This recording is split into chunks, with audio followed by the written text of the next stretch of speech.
지난 주일 오후 찬양 예배 때 교회 리모델링 착공 감사 예배를 하나님 앞에 올려드렸습니다. 하나님의 은혜를 기억하면서 그동안 기도했던 공사가 시작되는 것을 보면서 감사 예배를 올려드리게 되었는데요. 예배 중에 기도카드 봉헌 순서를 가졌지 않습니까? 5월 교회 리모델링을 위한 특별 새벽 기도회에 참석하신 분들의 기도카드를 모아서 항아리에 담아 하나님께 봉헌하는 시간을 가졌습니다. 약속대로 그것을 본당 강단에 묻으려고 합니다. 그 카드 봉헌을 한 것은, 항아리를 준비한 것은 우리를 위한 것이 아니라 장차 우리 후손들의 신앙을 세우고 신앙을 준비하고자 하는 그런 목적을 가지고 강단에 묻는 것입니다.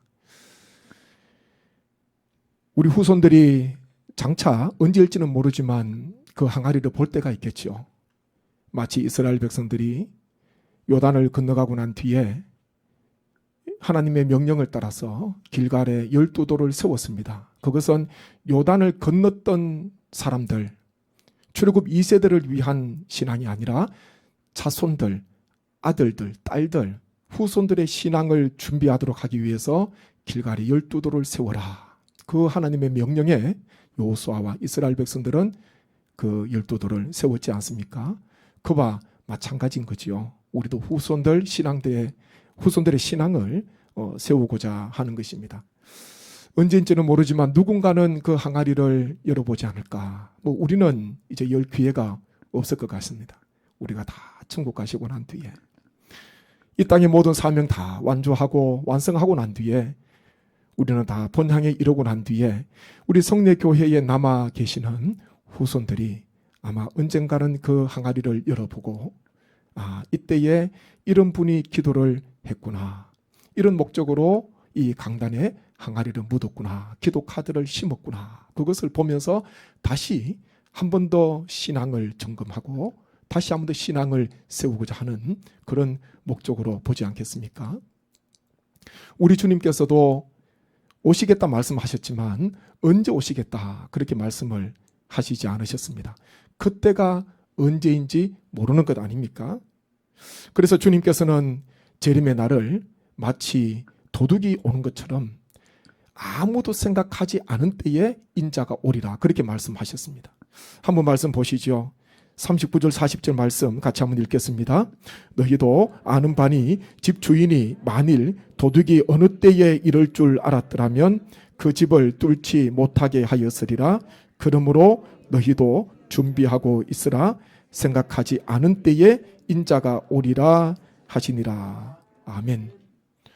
도둑처럼 아무도 생각하지 않은 때에 인자가 올 것이다. 주님께서 다시 오실 것이다. 그렇게 말씀하셨습니다. 도둑이 언제 오는지 안다면은 주인은 아무리 바빠도 집을 비우지 않겠죠. 집을 지키고 있을 거예요. 막아야 되니까. 또 아무리 깊은 밤이라도 만약 그때에 도둑이 오는 시간이라면은 깨어서 방비할 것입니다. 깊은 잠에 빠질 수가 없지요. 주님께서는 이와 같은 말씀을 하시는 것입니다. 주님께서 언제 오실지 모르기 때문에 항상 깨어 있어야 되는 것이죠. 누군가 멀리 여행을 가면서 간다고 그렇게 이야기를 합니다. 가끔 저한테 전화를 주셔서 목사님 어디 다녀옵니다. 그렇게 이야기를 하시더라고요. 그러면 제가 꼭 묻습니다. 어디 가십니까? 또 누구와 같이 가십니까? 그리고 또 하나는요. 언제 다시 오십니까? 꼭 묻습니다. 언제 다시 오시는가요? 지금 저희 교회 권사님 한 분도 멀리 미국에 겨울을 보내시고자 가셨는데 내년 2월인가 3월에 오신다고 가셨거든요. 저한테 오셔서 기도 받으시고 기도 부탁을 하시더라고요. 제가 간절히 하나님께 기도드리고 그분 미국으로 가셨습니다. 겨울을 보내시고 오실 것입니다. 언제 오실지 그게 관심이 있는 것. 왜 그렇겠습니까? 그래야지 만날 수 있으니까. 언제 오십니까? 오셔야지 만날 수가 있는 거예요. 우리 주님께서는 오시겠다는 말씀을 하셨는데 언제 오신지는 말씀을 안 하셨습니다. 그렇기에 우리가 신앙을 더 잘 준비를 해야 되지 않겠습니까? 오늘 재림을 기다리는 성도의 신앙의 성도의 자세라는 그런 제목을 가지고 우리가 그렇다면은 어떻게 신앙을 준비해야 될 것인가 한번 말씀을 나누기를 원합니다. 우리 자세를 보면요. 먼저 재림을 기다리는 성도는 항상 준비하고 있어야 됩니다. 35절 말씀 한번 보시겠습니다. 허리에 띠를 띠고 등불을 켜고 서 있으라. 아멘. 이 당시 유대인들이 입었던 겉옷은 길고 통이 굉장히 넓습니다. 그렇기에 일을 하기 위해서는 허리띠를 띠어야 되는 거예요. 그렇지 않으면 일을 할 수가 없습니다. 통이 넓으니까 한복을 입을 때 아낙네들 보면은 여인들 보면은 부엌에서 어떻게 일합니까? 팔을 소매를 걷고요. 그리고 긴 치마도 올려가지고 허리를 묶잖아요. 어떤 끈으로 묶어야지 일을 하는데 용이합니다. 효율적으로 일을 할 수가 있는 것입니다. 등불을 켜고 서 있으라 그렇게 말씀하고 있습니다. 언제 오실지 모르니까 밤에 오실 수도 있으니까 등불을 켜고 준비를 해야 되는 것입니다. 이와 같은 자세를 우리 주님께서 제자들에게 그리고 재림을 기다리는 우리 성도들에게 말씀을 하십니다. 우리는 주님의 재림을 항상 준비하고 기다려야 됩니다. 1996년 9월에 북한 무장공비가 잠수함을 타고 강릉 일대 침투를 했지요. 한 26명 정도 침투를 하게 되었고 육군은 49일 동안 작전을 펼치게 됩니다. 다 소탕할 때까지. 제 기억으로는 한 사람은 생포가 되고 나머지 25명은 사살이 된 것으로 그렇게 알고 있습니다. 전국에 떠들썩하게 뉴스가 소식이 퍼졌지 않습니까? 49일 동안 작전을 하는 동안에 모든 군인들이요. 그 당시에 최대 경계 태세인 진돗개 하나가 1군 쪽에 아마 2군, 3군도 발령이 됐을 수도 있습니다. 발령이 된 거예요. 그때 제가 군 전역을 몇 개월 앞두고 최전방 GOP 철책 근무를 서고 있었는데 이 무장 공비들이 제가 속해 있는 사단 마크 그 군복을 입고요. 아군처럼 위장을 했었죠. 제가 12사단에서 근무를 했는데 그 12사단 마크가 달려있는 그 군복을 입고 다녔던 거예요. 아군으로 위장을 했던 것이죠.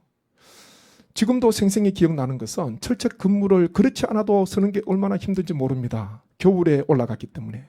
가을에 갔다가 그 다음에 봄에 내려오는 6개월 동안 근무를 써야 되는데 얼마나 추운지 모릅니다.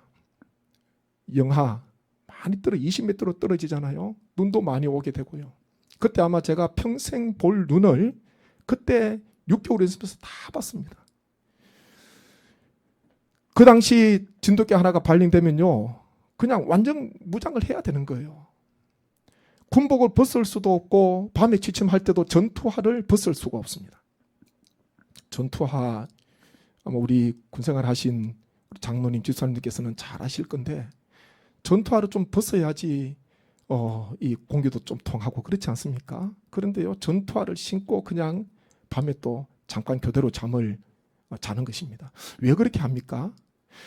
언제일지는 모르지만은 만약 적군이 온다면은 바로 나아가야 되기 때문에 바로 방비를 해야 되기 때문에 완전 무장을 하고 전투화까지 벗지 않고 그렇게 잠을 청하는 것 아닙니까?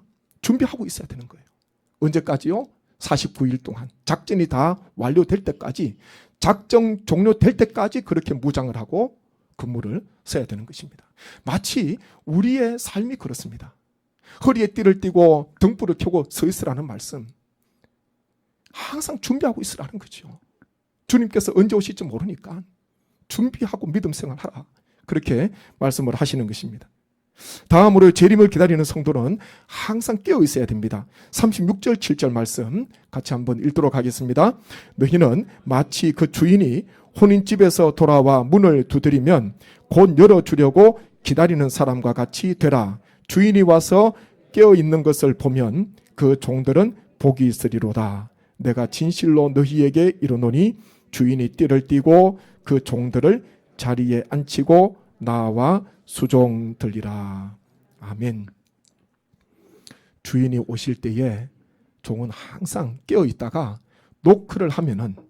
주인이 노크를 하면은 곧 즉시 문을 열어주라. 문을 열려고 기다리고 하는 그 사람과 같이 깨어있으라. 그렇게 말씀하지 않습니까? 허리에 띠를 띠고 등불을 켜고 있습니다. 그런데 이 종이 졸고 있으면은, 깊은 잠에 빠져 있으면은 주인이 와서 문을 두드려도 열어줄 수가 없지 않습니까? 주인이 언제 녹화할지 알면 참 좋겠는데, 그러면은 녹화하기 전에 좀 자기 시간 보내다가, 그리고 녹화하기 몇 시간 전이나 며칠 전에 등불 준비하고, 그리고 또 허리에 띠도 띠고 주인이 곧 오니까 준비해서 기쁨으로 맞이하면 좋겠는데, 매일 그렇게 있었던 것처럼 맞이하면 좋겠는데, 문제는요, 주인이 언제 녹화할 줄 모르는 거예요. 그렇기에 항상 다른 방법이 없습니다. 항상 깨어있는 것 외에는, 깨어서 있는 것 외에는, 주인을 기다리는 것 외에는 다른 방법이 없는 것입니다. 한번 37절 앞에 보시죠. 37절 앞에 보게 되면, 주인이 와서 깨어있는 것을 보면 그 종들은 복이 있으리로다. 아멘. 38절입니다. 주인이 혹 2경에나 혹 3경에 이르렀어도 종들이 그같이 하고 있는 것을 보면 그 종들은 복이 있으리로다. 아멘. 어떤 종이 복이 있습니까? 주인이 왔을 때 깨어있는 종, 주인이 볼 때에, 지금 주인이 왔습니다. 그때에 깨어있는 종이 복이 있다. 그렇게 말씀합니다. 2경이나 3경은 가장 깊은 밤이죠. 한밤중부터 새벽 정도까지 되는 가장 깊은 밤. 모든 사람이 다 자고 있는 그런 밤. 그때에도 주인이 왔을 때에 졸지 않고 자지 않고 깨어있는 자. 주인이 노크할 때에 문을 열어주는 그 종들은 복이 있다. 그렇게 말씀합니다. 이게 말씀을 준비하면서 보니까요, 깨어있는 것을 보면, 그리고 그같이 하고 있는 것을 보면, 그렇게 말씀합니다. 주인이 왔을 때 졸다가 주인이 온 것을 모르고 깜짝 놀라지 않겠습니까? 그리고 난 뒤 이런저런 핑계를 하겠죠. 제가 주인이 오기 전 1시간 전에는 깨어 있었습니다. 어제까지는 깨어 있었습니다. 제가 언제까지는 깨어 있었습니다. 근데 주인에게는 그것이 설득이 안 된다는 것입니다. 제가 언제는 신앙생활 잘 했는데요. 제가 주님께서 오실 줄 알고 제가 작년까지는, 5년 전까지는 믿음 생활 잘했습니다. 봉사도 열심히 했습니다. 기도도 열심히 했습니다. 말씀도 열심히 읽었습니다. 전도도 열심히 했습니다. 근데 주님께서 오실 때에, 주님께서 보실 때에 깨어있지 않다면은 그 종은요, 복된 종이 아니다. 그렇게 말씀합니다. 참, 이 말씀이 부담이 되는 거예요. 우리는 다 주님 앞에 서는 그날이 있습니다. 주님께서 재림하시는 날, 또 주님께서 우리를 불러가시는 날, 우리는 다 주님 앞에 서지 않습니까? 개인적인 종말이지요. 주님께서 나를 부르시게 되면 개인적인 종말이에요.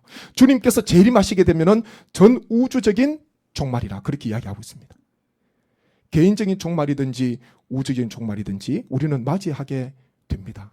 그런데 그때를 알지 못한다는 것, 그것이 우리에게 가장 큰 고민 아니겠습니까? 그래서 다른 방법이 없습니다. 그냥 매일마다 주인이 오늘 오시리라, 오늘 오시리라, 그런 믿음으로 우리는 살아가는 것 외에는 다른 방도가 없는 것입니다. 주인이 드디어 오실 것이다. 지금은 아닐 거야. 지금 이렇게 살기 좋은데 지금은 아닐 거야. 지금까지도 안 오셨으니까 지금은 아닐 거야. 나중에 오실 거야. 그렇게 생각하는 종들은요, 나태하게 되지요. 방탕하게 됩니다. 주인이 오신다는 것을 잊어버리고 살아가게 되면 하루하루의 삶이, 주인을 기다리는 삶이 재림을 기다리는 삶이 아니라는 것입니다. 이 보물사냥꾼이라는 별명을 가지고 있는 멜피셔라는 그런 사람이 있습니다. 이 사람은요, 1622년에 바다에 침몰한 스페인 보물선을 찾기 위해서 16년 동안 탐사팀을 보냅니다. 그리고요, 마침내 1985년도에 보물선을 발견합니다. 바다에 침몰되어 있는 깊은 바다겠지요. 그 보물선, 1622년에 침몰한 스페인 보물선인데 16년 동안 열심히 찾아서 1985년도에 보물선을 찾았는데 안에 보니까 예상대로 많은 보물들이 실려 있었다. 그렇게 기사가 났더라고요. 16년, 이게 참 긴 시간입니다.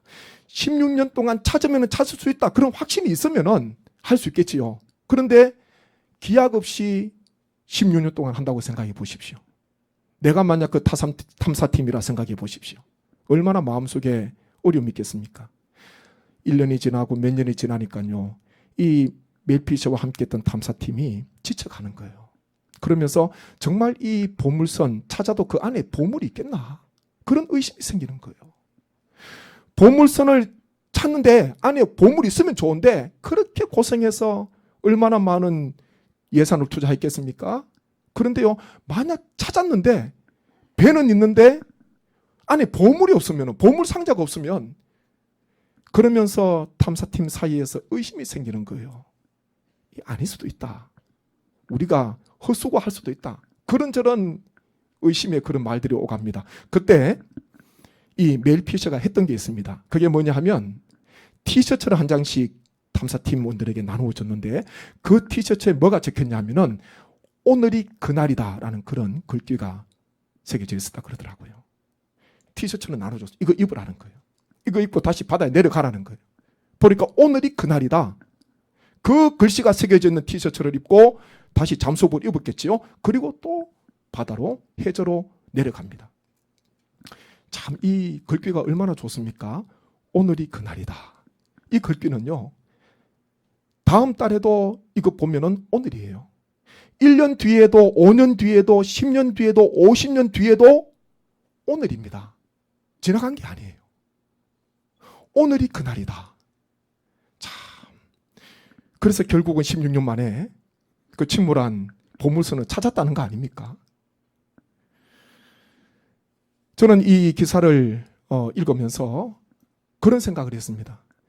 야, 정말 참 썩어 없어질 영광을 이 땅의 재물, 나중에 가지고 하나도 가져갈 수가 없는데 그것을 찾으려고 오늘이 그날이라는 옷을 입고 16년 동안 그렇게 열정적으로 찾았는데 우리는 주님께서 다시 오시겠다 말씀하셨는데 안 오시는 게 아니라 오시겠다 말씀하셨는데 그 말씀 잊어버리고 우리는 혹시나 살아가고 있지는 않을까.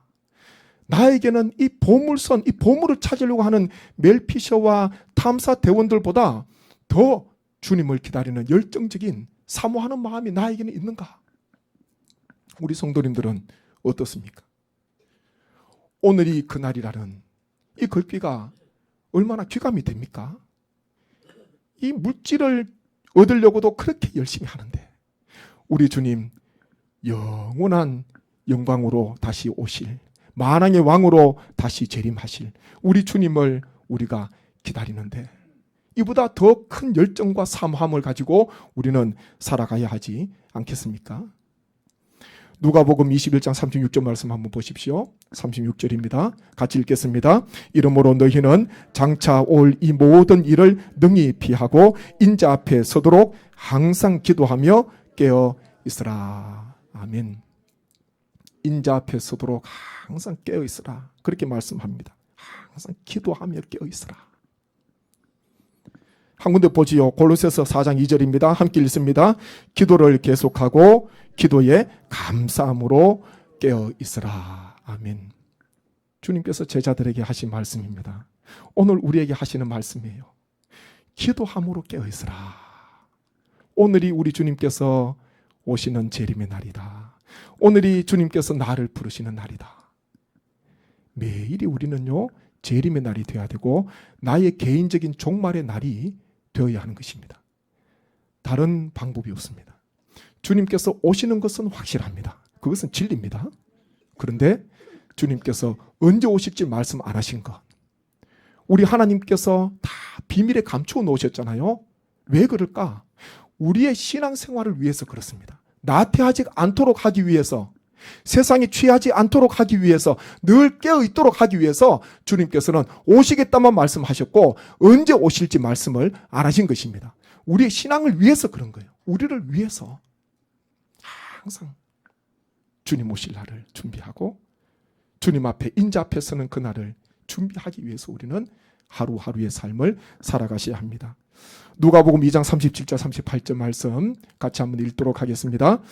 과부가 되고 84세가 되었더라. 이 사람이 성전을 떠나지 아니하고 주야로 금식하며 기도함으로 섬기더니 마침 이때에 나와서 하나님께 감사하고 예루살렘의 속량을 바라는 모든 사람에게 그에 대하여 말하니라. 아멘. 연세가 많이 든 우리 안나 선지자가 성전에서 주님을 배우게 됩니다. 어떻게 배우게 되었습니까? 다른 것 아니에요. 다른 특별한 방법이 있었던 게 아닙니다. 언제 우리 아기 예수님께서 성전에 오실까? 그날을 알아봤던 게 아니에요. 성전을 떠나지 않고 오랜 세월 동안 주님 만날 때까지 성전을 떠나지 않고 주야로 금식하며 기도함으로 섬기다 보니까 어느 날 그날이 오늘이 된 거예요. 그렇게 기다리던 날이 오늘이 된 것입니다. 그래서 주님을 만나게 되지 않습니까? 그리고 예수님에 대해서 증언하고 있는 안나 선지자의 신앙과 삶을 우리가 보게 됩니다. 주님의 재림 다른 특별한 게 없습니다. 여름 피울 수 있는 것도 아니고요. 우리의 지혜를 아무리 짜내어도 우리는 안 됩니다. 주님께서 언제 오실지 모르기에 항상 준비해야 됩니다. 그것이 가장 중요하고, 그리고 오늘이 주님의 재림하시는 날이에요. 오늘이 내가 주님 앞에 서는 날이라는 오늘의 이 신앙을 가지고요, 내 오늘 이 모습 가지고 주님 앞에 서야 되는 거예요. 좀 전에 말씀해 보셨지 않습니까? 주님께서 보실 때에, 지금 현재의 모습을 보실 때에 깨어있는 자가 복이 있는 종들이다, 그렇게 말씀하고 있습니다. 옛날에 왕년에 그거 다 아닌 거예요. 지금 이 모습, 이 신앙 가지고 우리가 주님을 맞이해야 된다는 것, 우리에게 엄중한 경고요, 하나님의 말씀 아닙니까? 그렇게 늘 기도함으로 깨어 있어야 됩니다. 항상 준비하시고 오늘이 주님 오시는 날이다 생각하면서 항상 기도 안에서 깨어 있을 때에 안나 선지자처럼 생각지도 못한 그날에 우리 주님을 만나게 되고, 주님께서 깨어있는 우리의 모습을 보시면서 착하고 청순한 종아, 복된 종아, 우리 주님께서 칭찬하시고 우리 주님께서 기쁘게 우리를 영접해 주실 줄로 믿습니다. 이런 복된 삶이 우리 모든 성도님 한 분 한 분 가운데 가득하시기를 주님의 이름으로 축복합니다.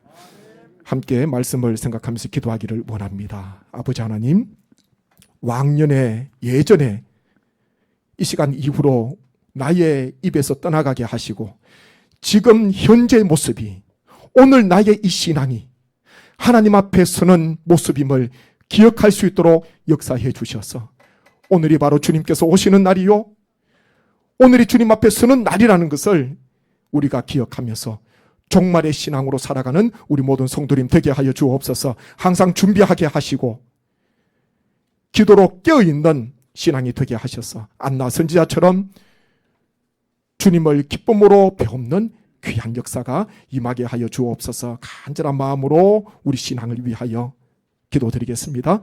아버지 하나님, 은혜를 감사합니다.